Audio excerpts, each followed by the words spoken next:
Assalamualaikum warahmatullahi wabarakatuh. Alhamdulillahilladzi hadana lihadza wa ma kunna linahtadiya laula an hadanallah. Laqad ja'at rusulu rabbina bil haqq wa nudu an tilkumu jannatu uristumuha bima kuntum ta'malun.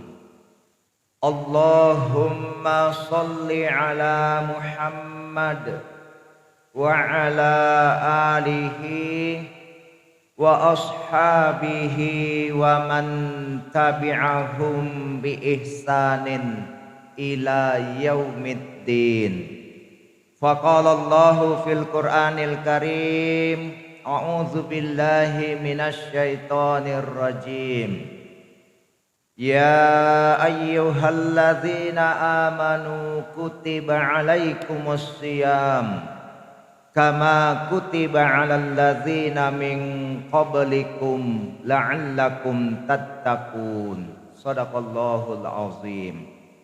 Alhamdulillah, ikhwan muslimin wal muslimat, sidang jamaah isya dan tarwih rahimakumullah. Pada malam kedua ini mari kita berdoa. Mudah-mudahan bagi yang belum berdoa ketika memasuki awal bulan Ramadan ini. Sebenarnya doa ini dipanjatkan setiap kita memasuki awal bulan-bulan Hijriyah. Awal bulan-bulan Hijriyah, apatah lagi bulan Ramadan ini. Yang mana bulan Ramadan ini merupakan sayyidus syuhur, penghulu dari seluruh bulan. Ya, sedang Jumat adalah sayyidul ayyam, penghulu dari segala hari di antara 7 hari itu. Nah, apa doanya? Ini dinukil dari kitab Riyadhus Shalihin, ya, di mana kita diajarkan doa ketika melihat atau memasuki awal bulan, yaitu Allahumma ahillahu alaina, yang artinya ya Allah jadikanlah bulan ini atas kami bil yumni wal imani,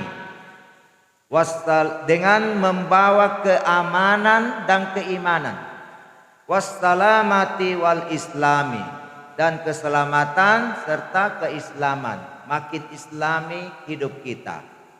Rabbi wa rabbukallah, Tuhanku dan Tuhanmu wahai bulan adalah Allah.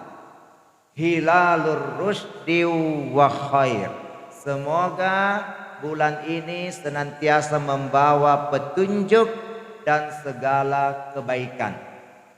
Ya, sudah tahu artinya ya? Mari kita berdoa bersama-sama.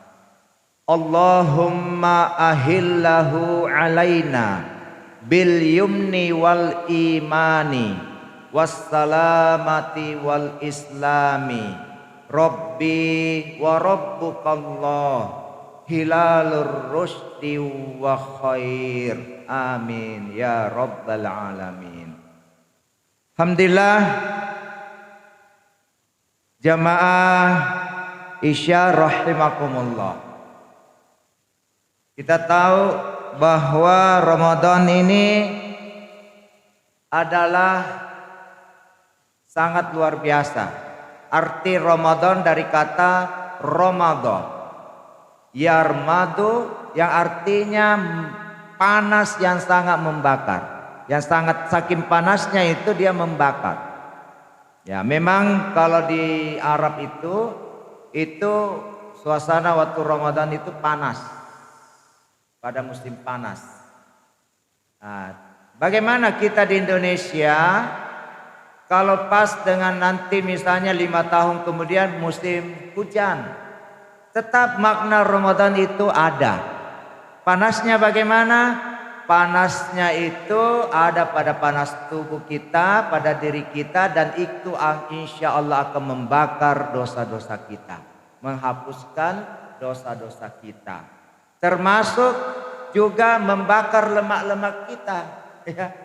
Ya, maaf ya yang gemuk ya apa ini, karena kita ini bayangkan 11 bulan ini kita makan terus tiap hari 3 kali sehari semalam. Itu perlu istirahat. Nah, disitulah ya puasa itu disyariatkan. Nah, dan puasa ini tujuannya adalah la'allakum tattaqun, supaya kalian bertakwa. Ya, takwa yang sebenarnya kepada Allah Subhanahu wa taala. Nah, dalam Ramadan ini ada 2 ibadah yang terus kita lakukan insyaallah selama sebulan penuh, yaitu puasa dan qiyamul Ramadan. Sebagaimana sabda Rasulullah sallallahu alaihi wasallam, "Man shoma Ramadana." Barang siapa yang berpuasa Ramadan. Ini lebih pada siang harinya. Kita berpuasa menahan dari makan, minum dan hubungan suami istri yang hakikatnya sebenarnya halal.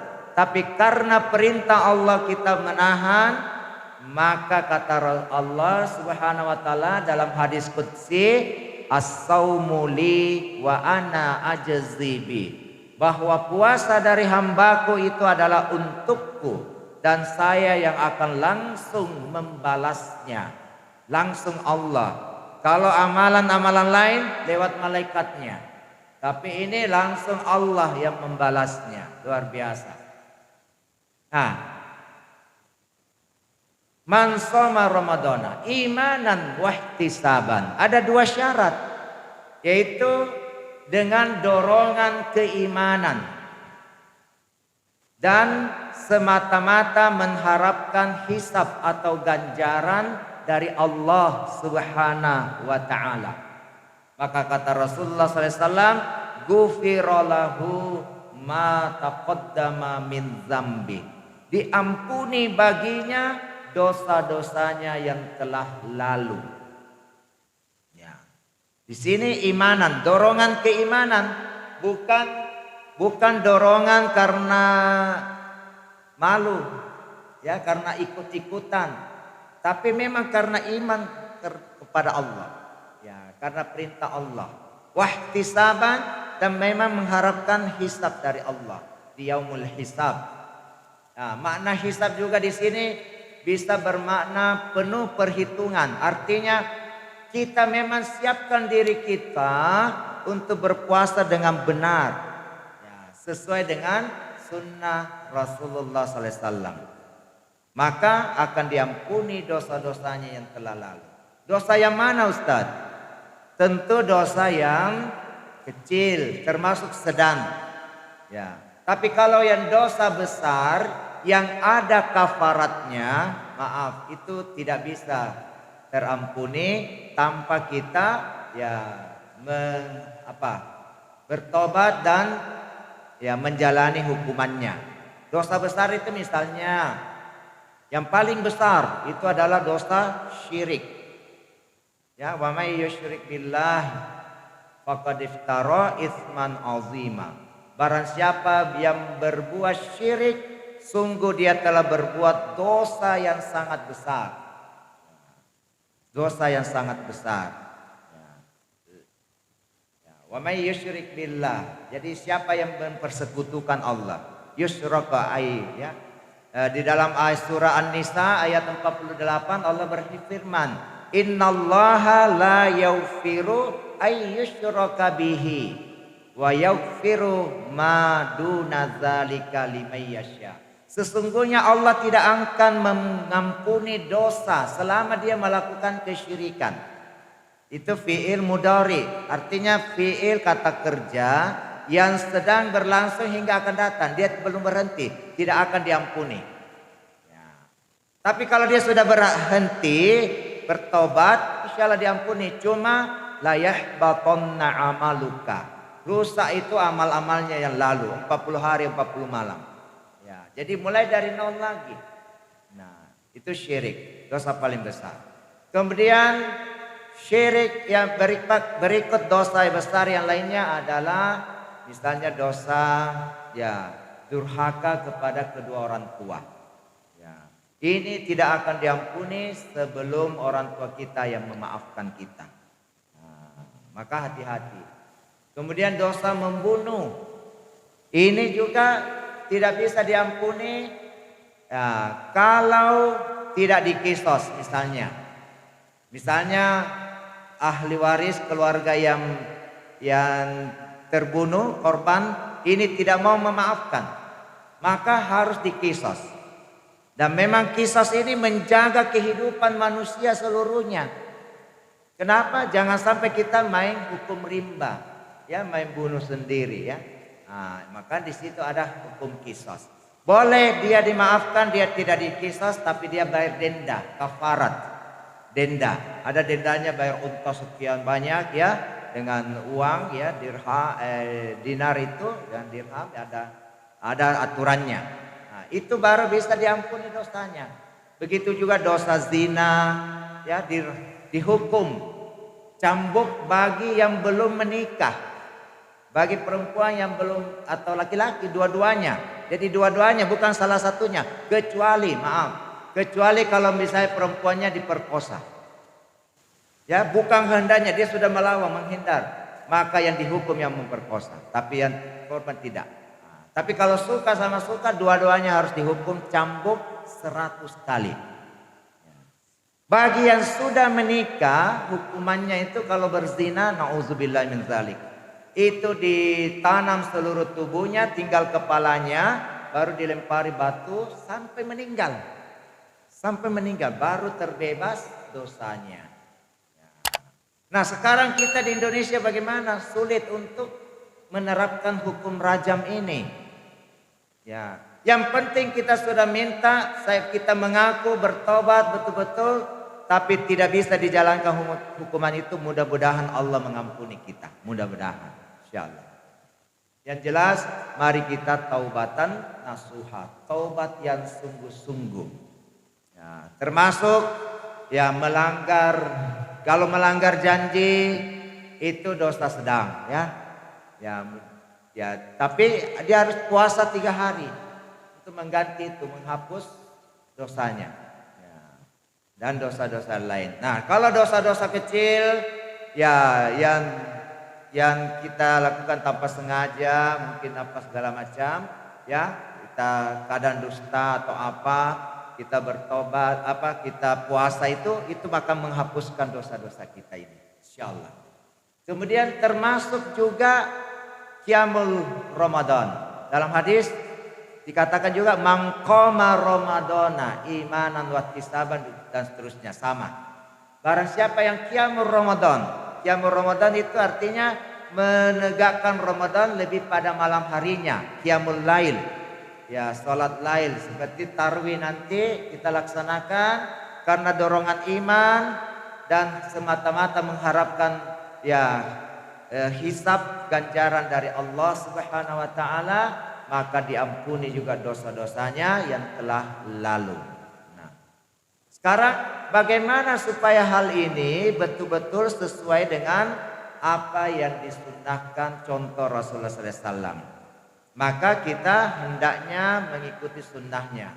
Dalam hadis ya dikatakan pahala dari mengikuti sunnah Nabi ini sangat besar. Sangat besar. Ada 5 pahala atau keutamaan yang bisa kita ambil. Yang pertama,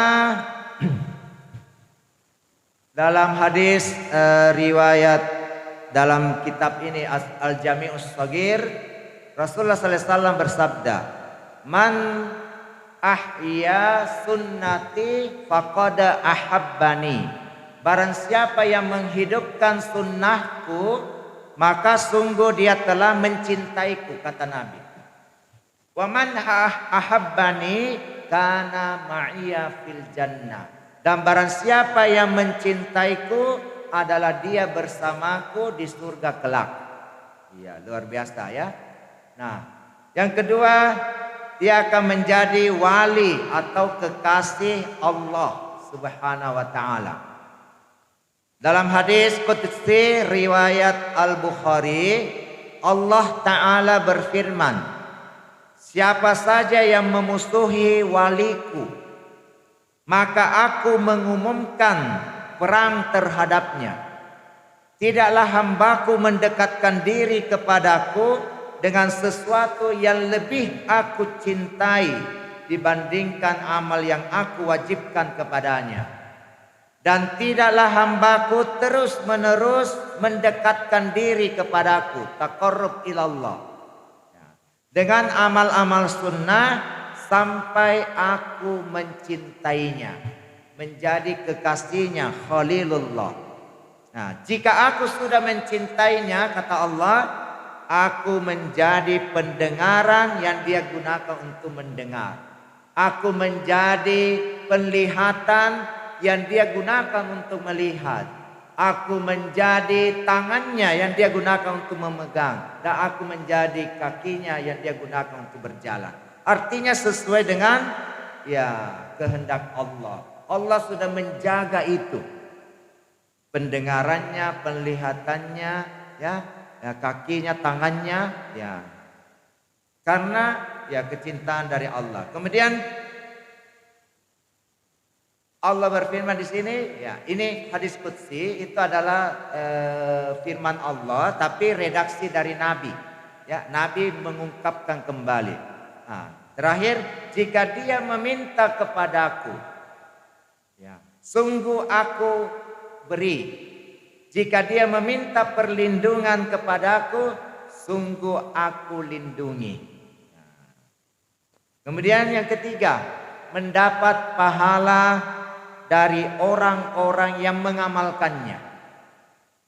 Rasulullah SAW bersabda, barang siapa yang menghidupkan satu sunnah, satu saja sunnah, dari sunnah-sunnahku, kemudian diamalkan oleh orang lain atau manusia, dilaksanakan, maka dia akan mendapatkan pahala seperti pahala orang-orang yang tanpa mengurangi pahala orang yang melakukannya. Jadi ada istilahnya amal jariyah, amal jariyah. Jadi amal yang kita lakukan, orang ikut, kita adakan pengajian, kita mengajak kebaikan, apa segala macam, orang terus melaksanakan itu, insya Allah jadi amal jariyah kita. Hadis riwayat Ibnu Majah. Kemudian mendapat pahala yang besar dari Allah Subhanahu wa taala. Dalam hadis sahih Rasulullah SAW riwayat Abu Daud dan Tirmizi, Nabi SAW bersabda, sesungguhnya di belakang kalian ada hari-hari kesabaran. Kesabaran pada hari itu seperti menggenggam bara api. Orang yang beramal dengan sunnah pada saat itu akan mendapatkan pahala 50. Dalam tambahan riwayat lain, ada seseorang bertanya, 50 dari mereka, wahai Rasulullah? Beliau menjawab, 50 dari kalian. Dari kita ini orang-orang beriman. Kemudian yang kelima terakhir adalah menjaga wasiat dari Rasulullah SAW.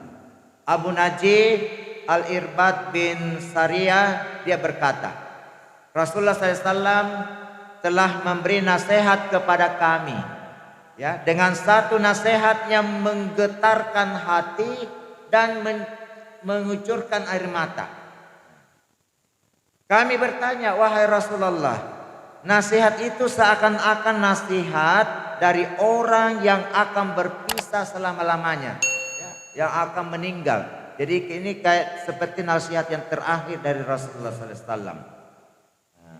Maka berilah kami nasihat. Lalu Rasulullah SAW bersabda, saya memberi wasiat kepada kalian agar tetap bertakwa kepada Allah yang maha tinggi lagi maha mulia. Tetap mendengar dan taat walaupun yang memerintahmu adalah seorang hamba sahaya atau budak. Sesungguhnya barang siapa di antara kalian masih hidup, niscaya bakal menyaksikan banyak perselisihan. Seperti sekarang ini, maka bagus kita perbanyak ilmu.